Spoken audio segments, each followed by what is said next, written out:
नमस्कार, कैसे हैं आप सभी? आशा करता हूँ कि स्वस्थ और मस्त होंगे। तो आज हम लोग देखने वाले हैं आरआरबी एनटीपीसी का एप्लीकेशन फॉर्म के बारे में कि इसका आप लोग एप्लीकेशन फॉर्म कैसे भर सकते हैं। तो आप लोग वीडियो में लास्ट तक जरूर बने रहिएगा, जिससे आपको एक ही वीडियो में पूरा डिटेल मिल सके।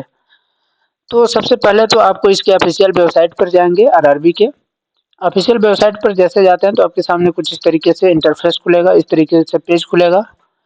फिर आपको क्या करना होगा, इस पर अप्लाई का ऑप्शन मिलेगा। यहाँ पर अप्लाई पर आप क्लिक करेंगे तो यहाँ पर क्रिएट एन अकाउंट करेंगे, मतलब नए अकाउंट को क्रिएट करने के लिए। और या फिर आपको दो ऑप्शन मिलेगा, आई हैव एन अकाउंट। तो सबसे पहले उसमें क्या करना होगा, आपको अकाउंट क्रिएट करना होगा। उसके बाद आप जब अकाउंट क्रिएट कर लेंगे तब फिर आप लॉगिन करेंगे और आगे का फॉर्म एप्लीकेशन फॉर्म भरेंगे। तो इसका अकाउंट क्रिएट करने का पूरा डिटेल वीडियो में मैं पिछले वाले वीडियो में दे चुका हूँ, तो आप लोग चाहें तो वहां से जा करके जरूर देख लें। ठीक है। और जो बना चुके हैं तो उनके लिए तो ठीक है, जो नहीं बनाए हैं तो वो जा करके वहां से देख करके बना लेंगे। अब आप लोग जो ऑनलाइन एप्लीकेशन के लिए, फिर इसमें आपको क्या करना है, देखिए। जब आप लोग बना लेंगे, क्रिएट अकाउंट कर लेंगे, इसके बाद आप जाएंगे आई हैव एन अकाउंट या फिर लॉगिन के लिए। यहाँ पर आपको मोबाइल नंबर या फिर ईमेल एड्रेस डालना है और यहाँ पर आपको पासवर्ड डालना है। और ये जो कैप्चा कोड आपको दिख रहा है, इसको यहाँ पर आप फिल करके फिर लॉगिन पर आपको क्लिक कर देना है। जैसे आप लॉगिन पर क्लिक करते हैं तो इस तरीके से इंटरफेस खुल करके आएगा। इसमें आपको क्या करना है, जनरल इंस्ट्रक्शन यहाँ पर दिया गया है और यहाँ पर नीचे आपको एक पूरा डिटेल दिया गया है। तो इसको चाहें तो आप लोग जरूर पढ़ लीजिएगा। यही पर यहाँ पर फर्स्ट नंबर में दिया गया है कि जो भी इसका एप्लीकेशन फॉर्म भरना चाहता है एप्लीकेंट, वो पहले तो इसका जो नोटिफिकेशन है या नोटिस है उसको बढ़िया से पढ़ लें, क्योंकि अगर आप पढ़ रहेंगे तो कोई भी आप मिस्टेक नहीं करेंगे।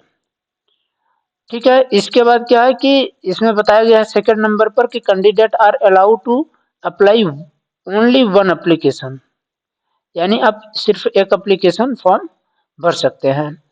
मीडियम ऑफ एग्जामिनेशन के लिए यहाँ पर कंप्यूटर बेस्ड आपका एग्जामिनेशन जो होगा वो 13 इंडियन रीजनल लैंग्वेज में होगा, जो कि यहाँ पर आपको 13 लैंग्वेज दिया गया है बिसाइड हिंदी एंड इंग्लिश।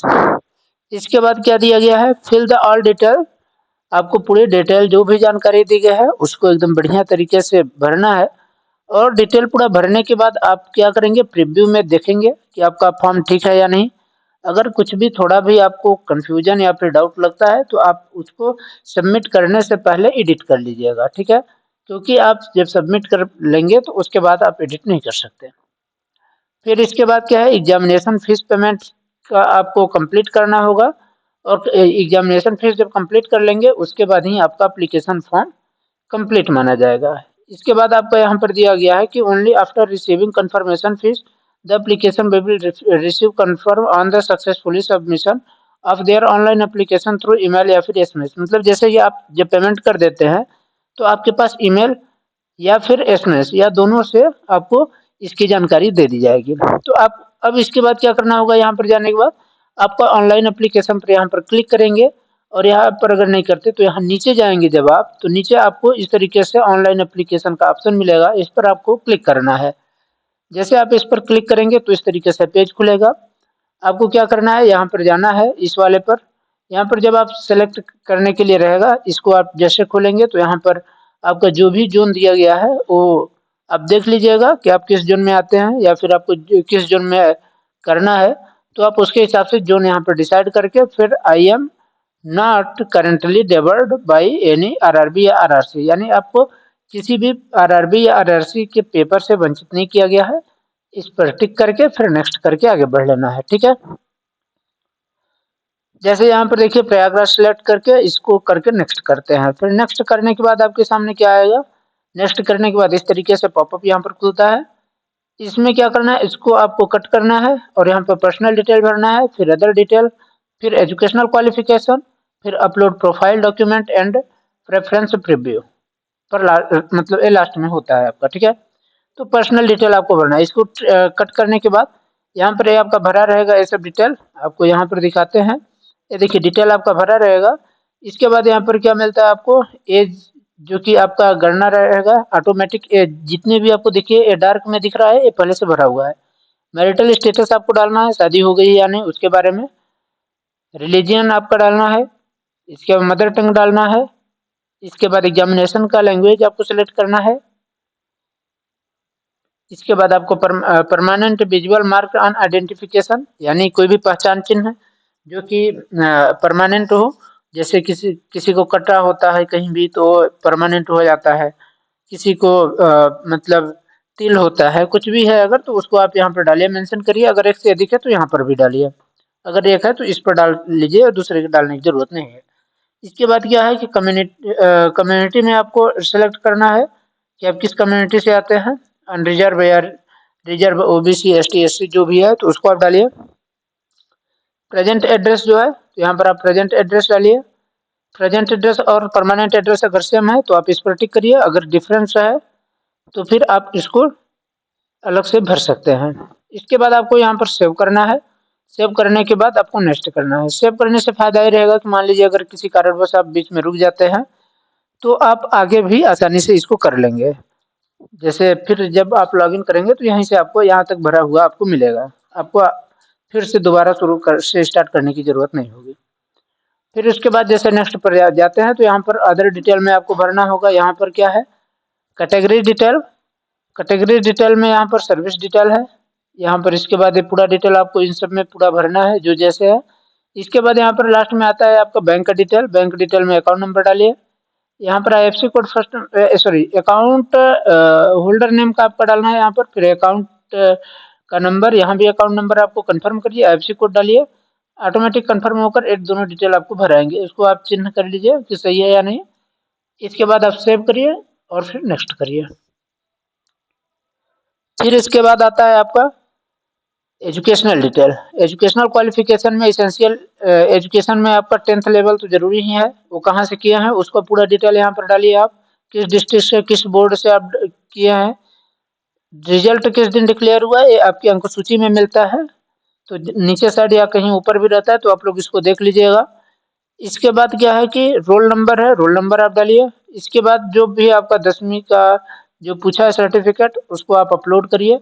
ध्यान रखिएगा ये पीडीएफ फॉर्मेट में ही अपलोड होगा, तो इसको आप अपलोड करके और एक से अधिक अगर आप क्वालिफिकेशन है आपके पास तो उसको डालिए, जैसे पोस्ट ग्रेजुएट या ग्रेजुएट जो भी किया है तो इसको ऐड करके आप डाल लीजिए, ऐसे ही उसमें भी भरना पड़ेगा। इसके बाद यहाँ पर नेक्स्ट करेंगे। नेक्स्ट करते ही आपको यहाँ पर क्या है देखिए, यहाँ पर जैसे जब आप अपलोड कर लेंगे तो यहाँ पर अपलोडेड दिखेगा, इस पर क्लिक करके आप देख सकते हैं। इसके बाद यहाँ पर आपको फोटो डालना है और सिग्नेचर यहाँ पर डालना है, तो इस पर ब्राउज वाले पर क्लिक करेंगे तो फोटो के लिए वो डायरेक्ट फाइल में चले जाएंगे, इस पर करेंगे तो फिर सिग्नेचर के लिए चले जाएंगे। यहाँ पर डिटेल दिया गया है कि जेपीईजी या जेपीजी फॉर्मेट में होना चाहिए 30 से 70 केबी के बीच, और जो चश्मा वश्मा नहीं लगा होना चाहिए आप पर, ठीक है, तो ये सब डिटेल यहाँ पर रहता है। इसके बाद नीचे आ जाता है आपका सेलेक्टेड आरआरबी, यानी आपका जब प्रोफाइल फोटो भी हो गया तो आपका प्रेफरेंस एंड प्रीव्यू सबमिट का ऑप्शन आएगा। यहाँ पर जैसे प्रयागराज सेलेक्ट किया था तो प्रयागराज के बेस पर आ रहा है, जैसे आप लखनऊ या जो भी आपका होगा, सॉरी लखनऊ बोल रहा हूँ, मतलब जो भी आपका जोन आएगा उसके हिसाब से आप, जैसे भोपाल किसी का हो गया और किसी का कोलकाता गया, मतलब जो भी जहाँ का रहेगा उसको ये चीज वहाँ पर दिखेगा, ठीक है। आप इसको चाहें तो चेंज भी कर सकते हैं, इसको चेंज करने के लिए मैं बताऊंगा लास्ट में। तो आप देखिए जब यहाँ पर जोन वाइज जाएंगे तो आप किस क्या क्या करना चाहते हैं, जैसे आप इस वाले चीज पर जो प्लस वाला आइकन दिख रहा है प्लस वाले को क्लिक करेंगे। जैसे फर्स्ट नंबर पर मैंने इसको किया था तो यहाँ पर फर्स्ट नंबर पर आ गया, सेकंड नंबर पर इसको किया था और ये दोनों बचे हैं। इसके बाद मैं जिसको करूंगा तो थर्ड नंबर पर आ जाएगा। हटाने के लिए आप इसको कट वाले को करिए तो हट जाएगा। इसके बाद यहाँ पर आपको टिक करने के लिए यहाँ भी मिलेगा, यहाँ भी, यहाँ भी, यहाँ भी, सब जगह टिक करने के लिए, तो सब में आप टिक कर दीजिए और टिक करने के बाद सेव एंड नेक्स्ट पर क्लिक करके आगे बढ़ जाइए। उसको करने के बाद आपके सामने इस तरीके से पेज खुल करके आएगा। इसमें आपको देखिए यहाँ पर प्रीव्यू के लिए ऑप्शन दे रहा है, यहाँ पर आप प्रीव्यू में सब कुछ एक बार क्रॉस चेक कर लीजिएगा पूरा डिटेल सही है या नहीं। अगर आपको थोड़ा सा भी कहीं भी दिक्कत आती है तो एडिट कर लीजिए, और अगर सब कुछ सही है तो इस पर टिक करके सबमिट कर दीजिए। तो ये रहा आपके एप्लीकेशन फॉर्म का पूरा डिटेल। तो यहाँ से जा करके आप आसानी से अपना एप्लीकेशन फॉर्म भर सकते हैं। अगर कोई भी दिक्कत होती है तो आप लोग ज़रूर कमेंट बॉक्स में पूछ सकते हैं, और अगर आपको वीडियो अच्छी लगी तो इसको लाइक कर दीजिए और दोस्तों तक भेजना बिल्कुल ना भूलें और चैनल को सब्सक्राइब भी कर लीजिए, जिससे आपको जितनी भी नए-नए वैकेंसी या जो भी नोटिफ़िकेशन है, आपको मिलता रहे।